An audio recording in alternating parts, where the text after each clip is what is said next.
자, 28페이지 34번부터 나가도록 하겠습니다. 행정상 법률관계. 행정상 법률관계 핵심은 공법관계, 사법관계를 잘 구분할 줄 알아야 된다. 왜 이걸 구분하냐? 소송이 달라지기 때문에 그렇죠. 소송하는 절차가 차이가 있기 때문에 그렇습니다. 자, 기억법 보겠습니다. 공법관계와 사법관계는 1차적으로 관계법령의 규정 내용과 성질 등을 기준으로 구별한다. 당연한 얘기죠. 관계법령이 공법관계를 규정하고 있는지 사법관계를 규정하고 있는지를 기준으로 구별을 하는 것 맞습니다. 니은번.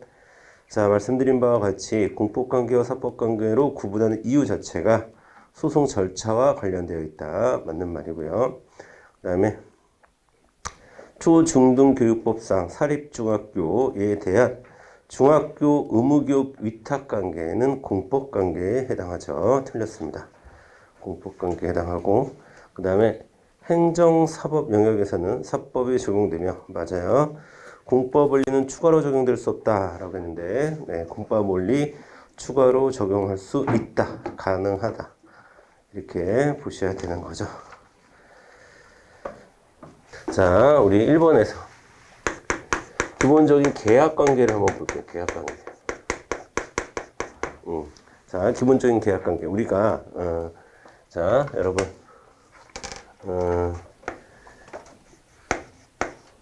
공공기관과 하는 공공기관에 맺는 계약 우리가 공공계약이라고 불러요. 근데 이 공공계약이라고 하는 거는 다른 말로 얘기하면 조달계약에 해당합니다. 조달계약.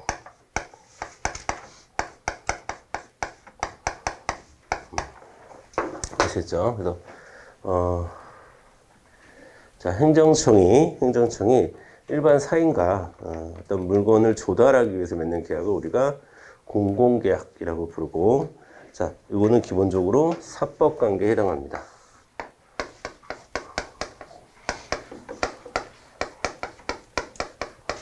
자, 이름 자체가 공공계약임에도 불구하고 사법관계에 해당하고, 자, 그 다음에 입찰계약. 자, 이것도 공공계약을 입찰계약의 방식으로 하는 겁니다. 입찰계약의 방식으로 하는 것을 우리가 공공계약. 그러니까 입찰 방식이 아닌 것을 우리가 임의계약이라고 부르기도 하고, 그렇죠? 자, 그러면 입찰자를 선정하고 결정하는 것, 낙찰하는 것, 이거 다 사법관계에 해당하는 겁니다. 그러니까 사법관계다. 그 다음에 입찰 보증금을 받아요. 자, 입찰 보증금을 받고, 이 입찰 보증금은 나중에 어떻게 되죠? 나라의 재산으로 귀속됩니다. 이것도 사법관계에서 해당하는 거고요. 사법관계라고 해석이 되고, 자, 그 다음에 또 계약의 과정에서 뭐 수용계약의 과정에서 협의 취득을 한다.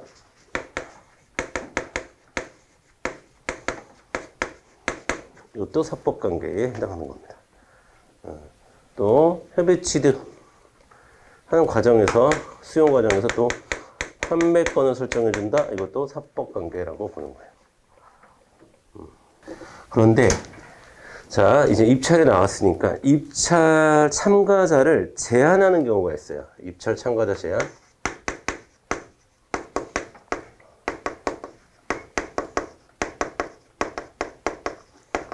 네, 그 주체가 행정청이야. 행정청이 입찰 참가자를 제한합니다. 이거는 공법관계에 해당합니다. 공법상의 우월한 지위에서 하는 거예요.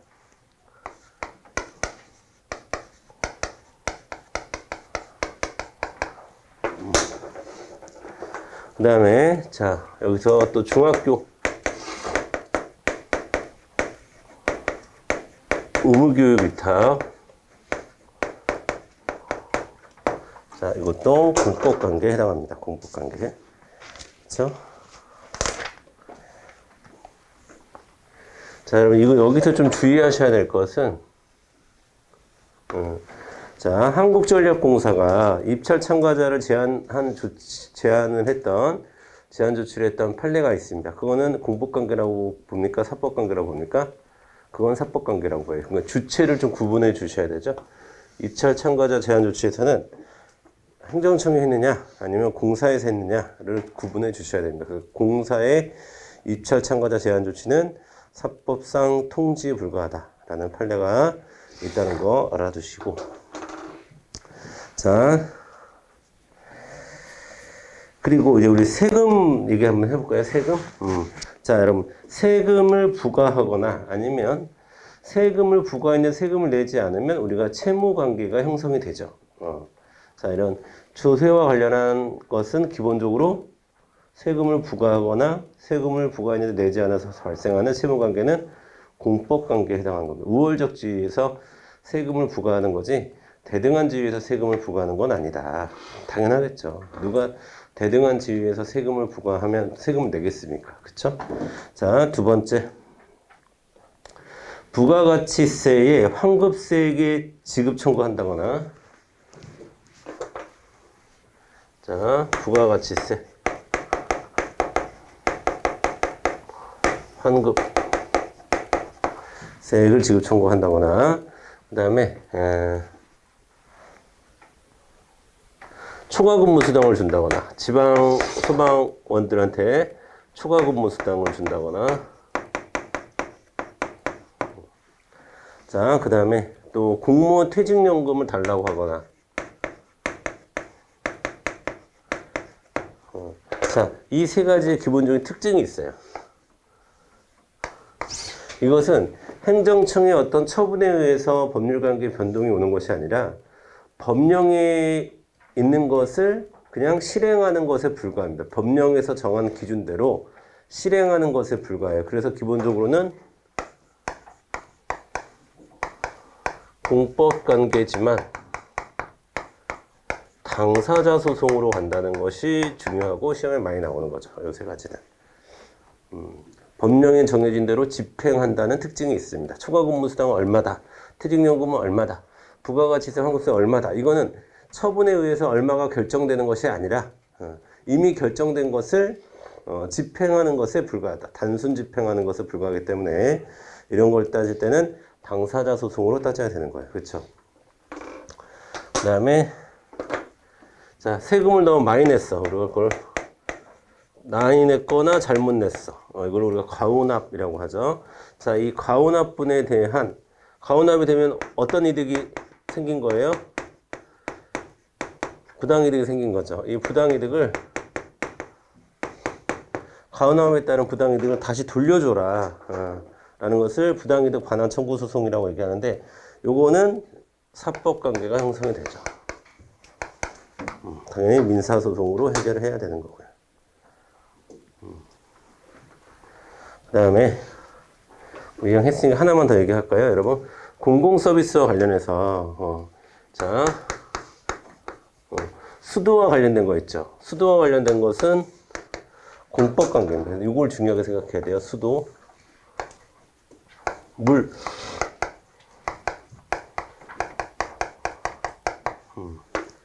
나머지 전기, 전화, 가스, 철도, 자 이런 거 모두 이용관계, 사법관계에 해당하는 겁니다. 사법관계.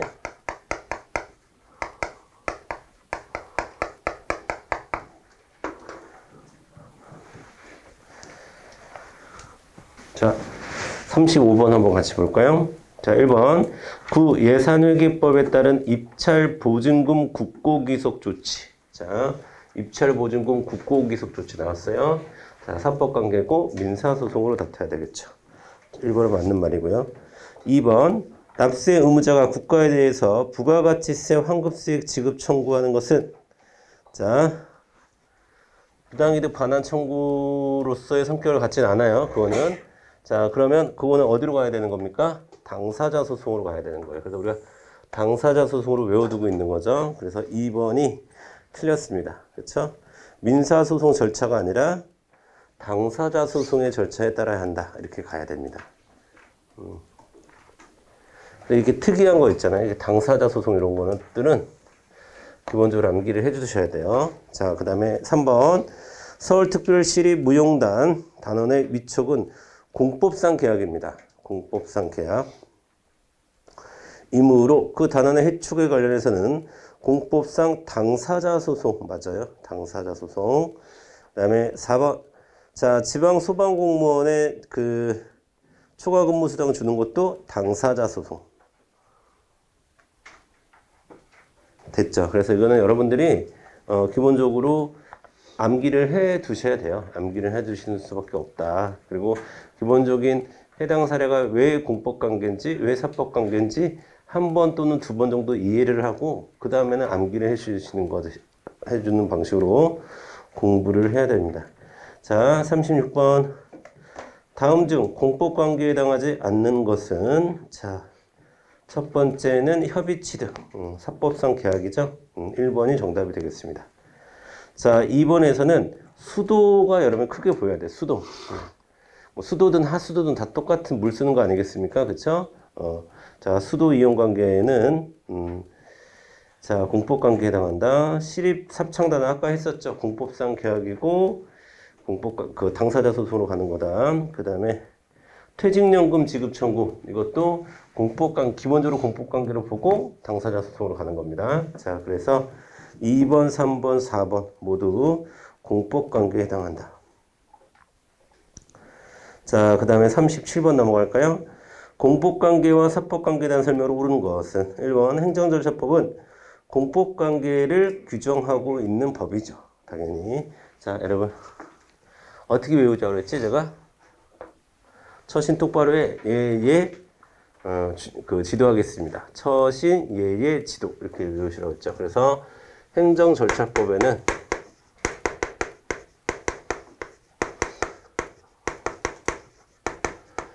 처분, 신고, 입법, 예고, 행정, 예고, 행정, 지도 이렇게 5가지에 대한 규율을 하고 있다. 다시 그래서 처신 자 처분과 신고 그 다음 2개의 예고 입법 예고 행정 예고 행정 지도 등을 규율하고 있다. 시험에 뭐 공법상 계약 뭐 이런 거 나오면 틀리는 거죠. 행정절차법에서 규정하고 있지 않아요. 행정절차법은 딱 이 5가지 규정만 하고 있습니다. 자, 그리고 이 처분, 신고, 입법예고, 행정예고, 행정지도는 기본적으로 공법관계이고 그것에 대해서 행정절차법을 적용하는 것이다. 2번 그래서 1번 틀렸죠. 2번 공법관계는 행정소송 중 항고소송의 대상이 되며 맞죠? 사인 간의 법적 분쟁에 관한 사법관계에는 행정소송 중 당사자 소송이 아니라 사법관계는 그냥 민사소송의 절차에 의합니다. 그래서 2번도 틀렸고요. 3번 법률관계의 한쪽 당사자가 행정주체인 경우에는 무조건 공법관계라고 보지 않습니다. 사안에 따라 다르게 보죠. 사안에 따라 다르게 보죠. 그러면 여러분 뭐 여기 있는 거 다 사법관계가 될 수가 없죠. 그렇죠? 공공개혁 같은 것도 사안에 따라서 사경제 주체로서 하는 것인지 아니면 우월한 지위에서 하는 것인지 사안에 따라서 구분을 해줘야 됩니다. 4번 입찰 보증금의 국고기속 조치는 국가가 사법상 재산권의 주체로서 행위하는 것인지 공권력을 행사하는 것이거나 공권력 적용과 일체성을 가진 것이 아니라고 하겠다. 다시 입찰보증금에 대해서 국고기속 조치하는 것은 사법상의 재산권 주체로서 이게 사경제 주체라는 뜻이에요. 그러니까 당연히 사법관계다. 그러니까 즉 공권력을 행사하는 것이 아니다. 자, 그래서 정답은 4번이 되겠습니다. 4번. 기본적인 판례를 다 암기하고 계셔야 되죠, 여러분. 암기하고 계셔야 됩니다. 자, 그 다음에 이제 행정법 관계의 당사자 보도록 하겠습니다. 개념상 행정주체와 행정객체 또는 행정주체, 행정기관 이런 것들 구분을 하고 계셔야 돼요. 개념상 구분을 하고 계셔야 되고 그 다음에 그래도 시험 문제 제일 많이 나오는 것은 그 중에 공무수탁 사인이 될 수 있겠죠. 공무수탁 사인이 될 수 있겠습니다. 그래서 공무수탁 사인은 세 가지 역할이 모습이 되죠. 자, 행정청이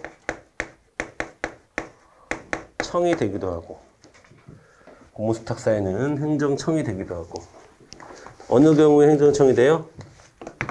항고소송일 땐 행정소송의 역할을 하게 되고, 공무수탁 사인이. 그 다음에 행정 주체도 돼요.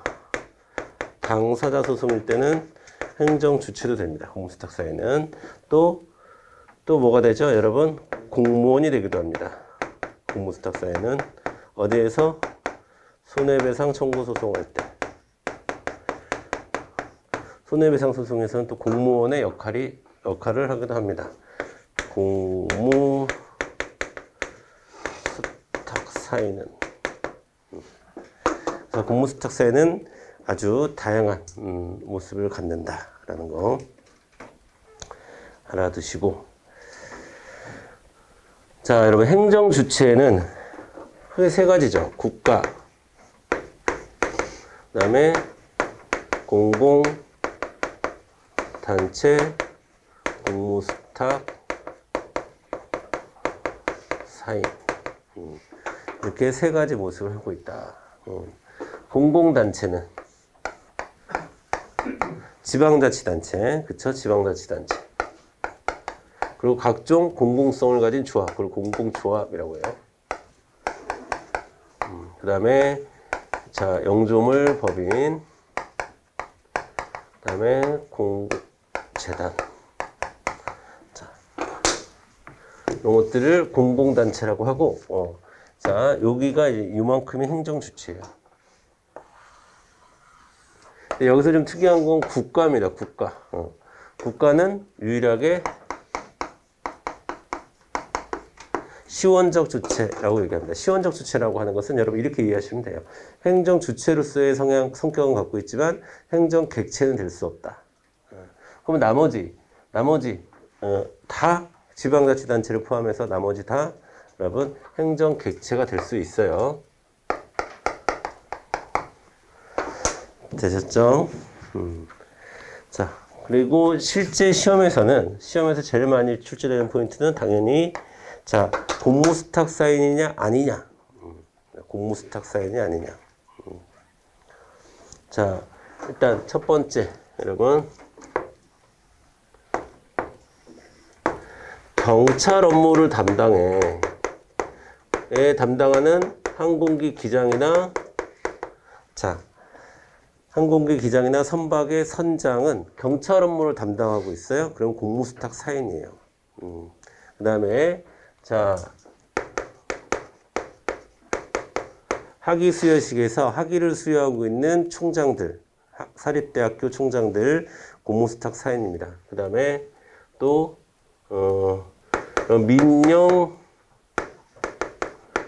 교도소장 또 공무수탁 사인입니다. 그 다음에 별정우체국장 공무수탁 사인이죠. 그 다음에 여러분 우리 그 손실보상에서 등장하는 그 토지 수용하는 사업시행자도 공무수탁 사인이라고 볼 수 있죠. 그 다음에 공무수탁 아닌 사람은 우리가 단순 행정부조인이라고 얘기하죠. 행정부조인. 시험에서는 주로 3명이 나오는데 일단 원천징수. 자, 원천징수 의무자. 그 다음에 자동차 사고 나면 출동하는 견인사업자. 그 다음에 그 우편 분류 혹은 우편 배달을 하는 알바, 그건 아르바이트생이라고 나와요. 자, 이런 경우는 공무수탁 사인이라고 보지 않고 이런 경우는 공무수탁 사인이라고 보는 거예요. 그래서 요거 구별하는 게 굉장히 제일 중요하다 사실은 요 파트에서. 자, 1번 보도록 하겠습니다. 행정 임무를 자기 책임하에 수행함이 없이 단순한 기술적 집행만을 하는 사인을 행정보조인이라고 얘기하는 거고요. 그 행정보조인과 공무수탁 사인은 구별되는 게 맞죠. 여기서 얘기하는 행정보조인이 요 세 가지 정도가 이제 시험에서 자주 나오는 판례다라고 하는 겁니다. 2번 보겠습니다. 국가가 자신의 임무를 스스로 수행할 것인지 그 임무의 기능을 민간 부분으로 하여금 수행하게 할 것인지에 대해서는 입법자에게 광범위한 입법재량 내지 형성의 자유가 인정된다고 보는 것이 판례 입장. 2번은 별표 쳐주세요. 자, 2번은 자주 나오는 문장이기도 하고, 그러니까 우리가 그리고 또 약간 특이하게 좀 챙겨줘야 돼요. 뭐 그렇게 특이할 건 없겠지만 어쨌든 국가가 자신이 할지 아니면 자 공무를 수탁시킬지에 대해서는 입법 재량이다. 입법 재량이다. 그다음에 3번 자 원천징수 의무자는 기본적으로 공무수탁 사인이에요? 아니죠. 공무수탁 사인이 아니다. 그러니까 지금 원천징수 의무자가 하고 있는 원천징수 행위는 공무가 아닌 겁니다. 공무가 아니라는 얘기는 두 번째 줄 행정처분에 해당하지 않습니다. 아시겠죠? 행정처분에 해당하지 않는다. 그럼 뭐가 행정처분입니까, 여러분? 조세 부과가 행정처분이지. 조세 부과가 행정처분이지. 조세 부과 때문에 권리무관계 변화가 생기는 거지. 어차피 내가 낼 세금을 회사에서 한꺼번에 모아서 내겠다는데 나한테 주기 전에 미리 떼가지고 한꺼번에 모아서 내겠다는데 그걸로 인해서 권리무관계 변화가 생기진 않습니다. 아시겠죠? 자, 그 다음에 4번 법령에 의하여 공무는 위탁받은 공무수탁 사인이 행한 처분에 대해서는 항고소송을 제기하는 경우 이때의 피고는 위임행정청. 여기서 위임행정청이라는 것은 위임을 해준 행정청. 누구한테? 공무수탁 사인에게. 자, 피고는 공무수탁 사인이에요? 위임행정청이에요? 공무수탁 사인이에요. 그래서 공무수탁 사인은 행정청의 지위를 갖는다. 항고소송을 할 때. 때문에 공무수탁 사인을 상대로 소송을 해야 되는 거죠. 피고는 공무수탁 사인이 돼야 되는 거겠죠. 당연히. 4번이 틀렸습니다. 자, 39번. 공무수탁 사인에 해당하지 않는 것은 1번 도로교통법상 견인 업무하는 사람은 공무수탁 사인이 아니죠. 행정보조인에 불과하다. 자, 2번 키워드만 볼게요. 민영교도소. 자, 경찰 업무하는 항공기 기장. 그 다음에 토지 수용권을 행사하는 사인. 이것을 우리가 보통 사업시행자라고 부르죠. 사업시행자. 자, 그래서 여러분 공무수탁 사인은 공부를 하실 때 여러분들이 사립대학교 총장, 항공기 기장 이렇게 하지 마시고 왜냐하면 공무를 담당할 때 그 사람이 공무수탁 사인인 거잖아요. 그래서 학위를 수여하는 사립대학교 총장, 경찰 업무를 담당하는 항공기 기장 이런 식으로 여러분이 외워주셔야 돼요. 공부를 하실 때. 자, 그 다음에 무엇을 하느냐, 지금 공무를 하고 있느냐 그렇지 않느냐 이것을 포인트로 보셔야 된다라는 겁니다.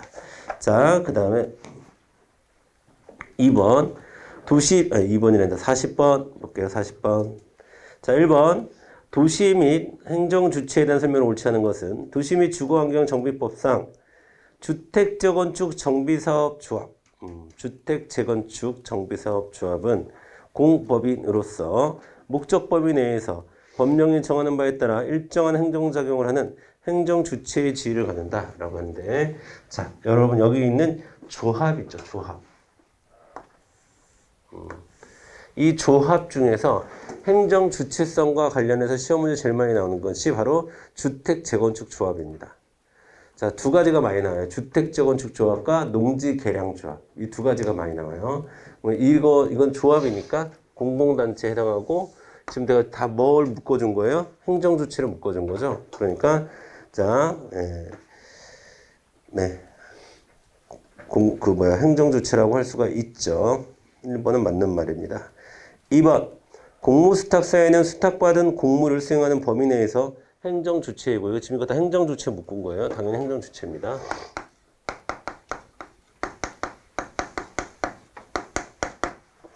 자, 맞고요. 그 다음에 행정절차법이나 행정소송법에서는 행정청이다. 중요한 말이죠.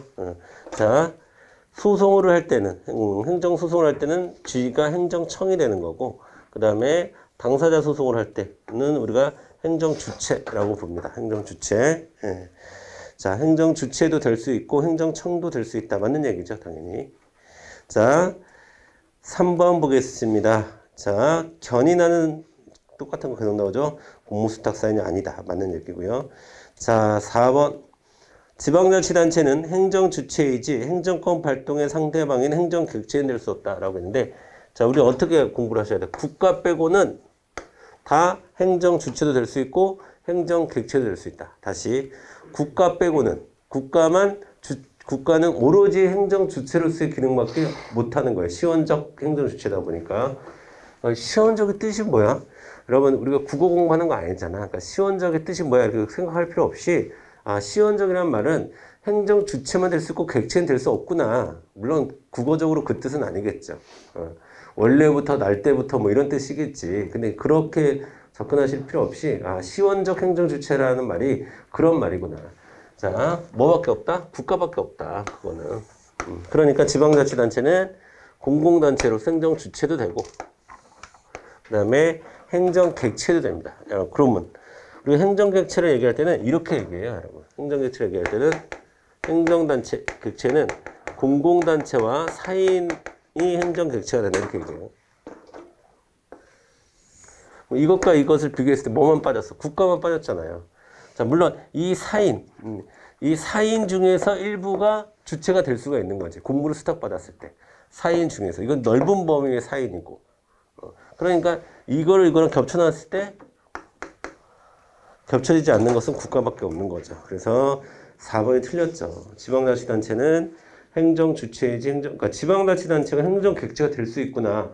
중요하지 않아요. 지방자치단체 행정객체가 될 수 있구나. 이렇게 공부할 것이 아니라 국가 빼고는 다 될 수 있구나. 이렇게 여러분 공부를 하셔야 되지. 기본적으로 암기하고 공부할 때 어떤 체계를 잡고 어떤 순서대로 어디를 포인트로 암기할 것이냐. 그러니까 행정 주체를 외우고 행정 주체 중에서 국가만 행정객체가 안 되는구나. 이런 식으로 공부를 하셔야 되는 거예요. 아시겠죠? 일일이 이런 것들이 다 행정객체가 될 수 있구나. 이렇게 하실 것이 아니라.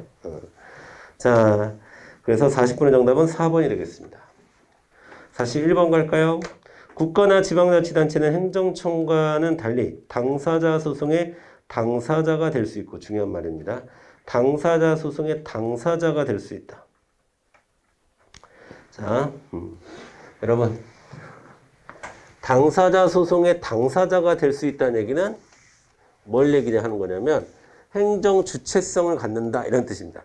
행정 주체가 될 수 있다라는 겁니다.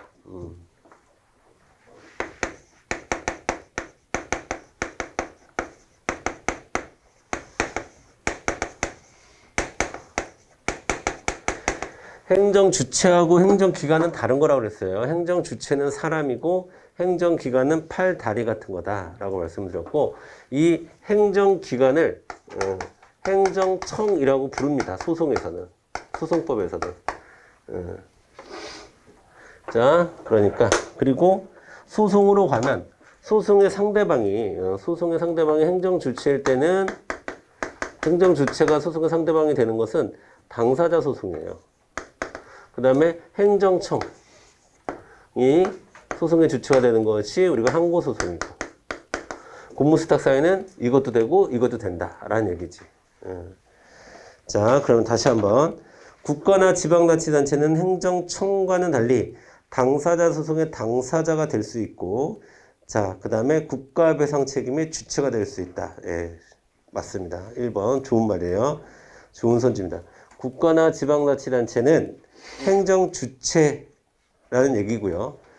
행정청은 행정기관인데 국가나 지방자치단체는 행정 주체예요 라는 얘기야. 이 1번 첫 번째 부분은. 자, 그 다음에 국가배상 책임의 주체가 된다. 자, 2번 갑니다. 법인격 없는 단체는 공무수탁 사인이 될 수 있죠. 법인격이 있고 없고가 공무수탁 사인이 되는데 되고 안 되고에서 결정적인 요소는 아니다.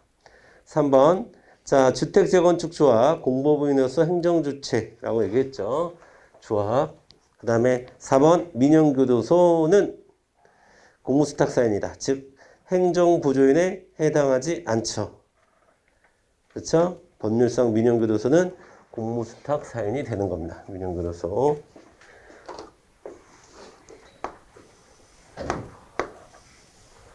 자, 이런 것도 그냥 추세인데 판례도 추세예요. 과거에는 이게 많이 나왔어요. 이게. 여러분들 기출문제 풀다 보면 안 느낄 텐데 이게 자주 나오는데 최근에 이게 자주 나와요. 민영교도소장이 자 공무수탁사인이다 라는 거 많이 나옵니다. 그 다음에 여러분 42번 개인적 공권으로 넘어가겠습니다. 개인적 공권. 자, 개인적 공권이 있다는 얘기는 뭐가 있다는 얘기예요? 법률상 이익이 있다라는 얘기죠. 법률상 이익이 있다는 얘기는 소송에서 뭐가 될 수 있다? 원고 적격이 될 수 있다라는 얘기고. 자, 1번부터 보도록 하겠습니다. 자, 개인적 공권이 성립하려면 공법상 강행법규와 자, 여러분 강행법규라고 하는 것은 자, 그렇게 꼭 해야 하는, 그렇게 행동을 해야 되는 법규가 국가, 기타 행정주체에게 행정 의무를 부과해야 한다.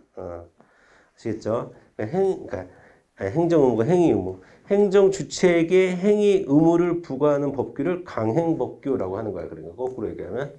아시겠죠? 강행법규가 있어야 되고, 그 다음에 사익보성도 있어야 되죠. 이 두 가지 조건이 있어야 되는데, 어쨌든, 한다. 그리고 과거에는 그 의무가 기속행위의 경우에만 인정되었으나 오늘날 재량행위에도 인정된다는 것이 일반적이다 라고 했는데 네, 맞습니다. 1번은 맞는 말이에요. 자, 일단 개인적 공권이 인정되려면 강행법규와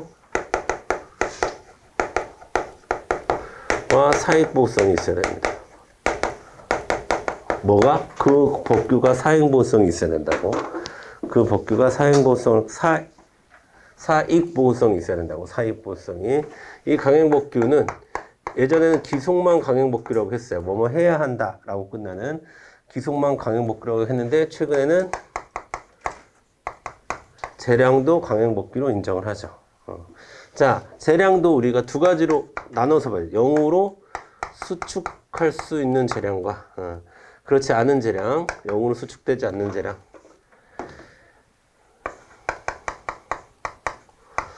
자, 이렇게 나눠서 봐야 되는 거고요. 그 다음에 이 기속행위와 재량이 0으로 수축할 때 발동하는 개인적 공권을 우리가 행정 개입 청구권이라고 부르고, 그 다음에 0으로 수축되지 않았을 때는 그냥 무하자 재량 행사 청구권, 무하자 재량 행사 청구권이 발생한다라고 하는 거예요. 자, 2번 보겠습니다. 2번. 자, 상수원 보호구역 설정의 근거가 되는 규정은 상수원 확보와 수질 보전일 뿐이고 그 상수원에서 급수를 받고 있는 지역 주민들이 가지는 이익은 상수원의 확보와 수질 보호라는 공공의 이익이 달성됨에 따라 반사적으로 얻게 되는 이익에 불과하다. 즉 사익보호성이 없고 라는 얘기고, 그 다음에 반사적 이익에 불과하다는 얘기는 법률상 이익을 갖고 있지 않다라는 얘기예요. 법률상 이익을 갖지 않고 있다는 얘기는 개인적 공권이 성립하지 않는다라는 얘기입니다. 자, 그러니까 상수원 보육을 설정하는 이유는 그곳에 사는 사람들에게 깨끗한 물을 공급하기 위한 목적이 아니라 상수원 확보와 수질 보호라는 공공의 이익만 존재할 뿐이다. 즉 뭐가 없다? 사익보호성이 없다. 그러니까 여러분들이 그럼 이거 이런 판례 왜 나왔겠어? 나중에 소송에서 뭐 없다는 얘기를 하고 싶은 거야? 원고 적격 없다. 이런 얘기를 하고 싶은 거예요.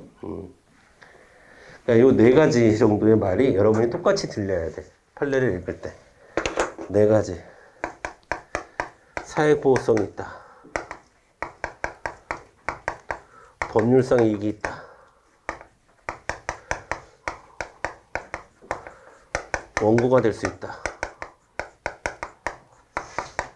그 다음에 거부 처분에서는 신청권을 갖는다.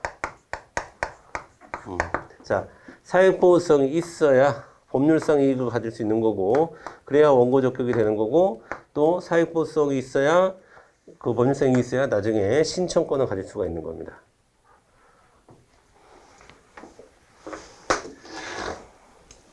자, 3번 보겠습니다. 3번.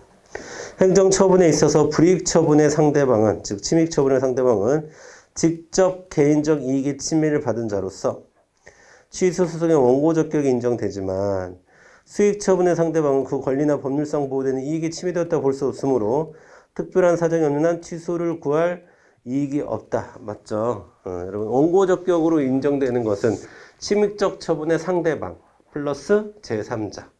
뭐는 안 들어가 있어요? 수익적 처분의 상대방은 안 들어가 있습니다. 왜 나한테 빵을 주냐고 따질 순 없다. 자, 4번 보겠습니다. 4번. 자, 4번 볼게요. 환경영향평가에 관한 자연공원법령 및 환경영향평가 법령들을 추진한 환경공익을 보호하려는 데 있으므로, 자, 환경영향평가 대상 지역 안 주민들이 수인 한도를 넘는 환경 침해를 받지 아니하고 쾌적한 환경에서 생활할 수 있는 개별적 이익까지 구하는 데 있다고 볼 수는 없다라고 되는데, 자, 여러분 어떻게 공부하세요? 환경영향평가 대상 지역 안의 주민의 개인적 공권 인정합니다. 자, 틀렸죠? 4번 틀렸습니다. 여러분은 대상 지역 안, 이게 크게 보여야 돼요. 자, 그러면 대상 지역 밖,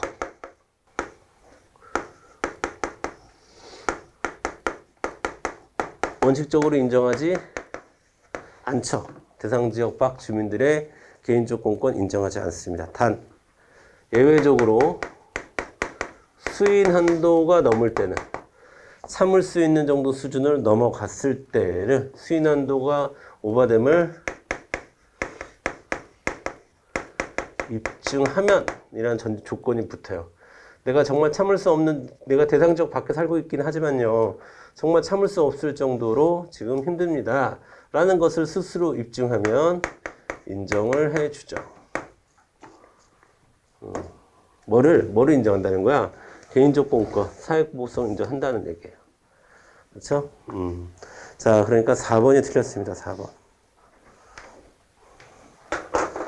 자, 43번 보겠습니다. 43번.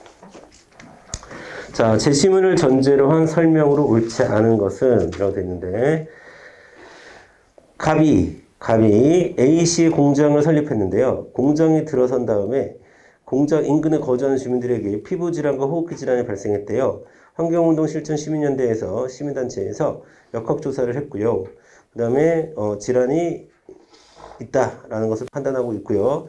주민들은 규제 권한이 있는 A시장에게 갑 공장에 대한 개선 조치를 줄 것을 청하였으나 A시장은 상당한 시간이 지나도록 아무런 조치를 취하고 있지 않다. 부작위하고 있는 상황이네요. 그렇죠? 부작위. 1번 보겠습니다. 자, 관계법령에서 A시장에게 일정한 조치를 하여 자기 의무를 규정하고 있지 않더라도 갑의 공장에서 나온 매연물질과 오염물질로 인해서 질환을 앓고 있는 주민들이 많다면, 상태가 심각하다면, 자, 신체에 가해지는 위험이 절박하고 중대하다고 인정된다면, 자, A시장에게 그러한 위험을 배제하는 조치를 해야 할 자기 의무를 인정하고 있다라고 하는데, 자, 1번은 맞는 말이죠. 자, 이런 걸 뭐라고 하는 거예요, 여러분? 재량의 영으로 수축한다라고 이렇게 하는 거예요. 재량의 영으로. 그러니까 내가 지금 여기서 여러분들은 AC 시장의 입장을 생각을 해야 돼요. AC 시장에서는 내가 지금 개입을 해야 되는지 말아야 되는지, 내 재량이야. 왜 나한테 개입하지 않는다고 넌 뭐라고 하니? 하지만 지금 주민들이 받고 있는 피해가 생명, 신체에 관련한 심각한 피해라고 한다면 사실은 A시장에게 재량은 없어진다는 거야. 행정 개입을 해줘야 되는 상황이라는 거야. 그것을 자기 의무를 인정한다라고 얘기하는 거야. 왜? 지금 부작위하고 있으니까. 자, 그 다음에 2번. 개선 조치를 요청한 주민이 A시장을 상대로 개선 조치를 해달라는 행정소송을 하고자 할 때 가능한 쟁송 유형으로는 의무이행 심판은 가능하지만 의무이행 소송은 허용되지 않는다. 그러니까 개입해라. 개입할 의무가 너한테 있으니 그것을 이행해라. 라고 하는 심판은 가능해요. 하지만 의무이행 소송은 불가능합니다. 그러니까 의무이행 소송이라는 것 자체가 없다. 그 대신에 뭐가 있어요? 부작위 위법 확인 소송 정도밖에 없어요. 부작위 위법 확인 소송밖에 없고 의무이행 심판은 있으나 의무이행 소송은 없다. 자, 3번 보겠습니다. 자, 갑의 공장에서 배출된 물질 때문에 피해를 입은 주민이 A시장의 부작위를 원인으로 국가배상 청구를 했어요. 그러면 국가배상 책임이 인정되기 위해서는 A시장의 자기 의무 위반이 인정되면 충분하고 A시장이 그와 같은 결과를 예견하여 그 결과를 회피하기 위한 조치를 취할 수 있는 것까지는 가능성까지 인정되어야 하는 것은 아니다 라고 했는데, 자 여러분 여기 이 3번이 틀렸네. 3번의 핵심이 뭐냐면 국가배상 책임이라는 거야. 그럼 국가배상 책임이라면 기본적으로 위법성도 인정돼야 되고, 그렇죠? 위법성도 인정돼야 되고, 그 다음에 인과관계도 인정이 돼야 돼요. 즉 A시장의 부작위로 인해서 이러이러한 피해가 있다. 그리고 그 피해는 인과관계가 성립되어 있다. 그 다음에 A시장이 지금 부작위하는 것은 위법하다. 라는 것이 성립이 돼야 되는 거죠. 성립이 돼야 됩니다. 즉, 할 수 있었는데 안 했다. 뭐 등등의 어떤 것들이 더 필요하다는 거죠. 그래서 3번은 틀렸습니다. 자, 4번. 부작위 위법 확인 소송에서 A시장의 부작위가 위법하다고 확인한 인용 판결이 확정되어도 A시장의 부작위를 원인으로 한 국가배상 소송에서 A시장의 부작위가 고의 또는 과실에 의한 불법 행위를 구성한다는 점이 곧바로 인정되는 것은 아니다. 예, 맞습니다. 4번이 맞는 거죠. 자, 그러니까 부작위 위법 확인 소송에서 부작위가 위법하다라는 얘기가 자, 부작위가 위법하다는 얘기가 그 부작위가 고의 과실성이 있어서 고의 또는 과실이기 때문에 불법 행위를 구성한다고 단정하는 것하고는 성격이 다르다. 아시겠죠? 자, 그렇게 보시면 되겠고요. 네, 여러분 잠깐 쉬었다가 44번부터 다시 하도록 하겠습니다.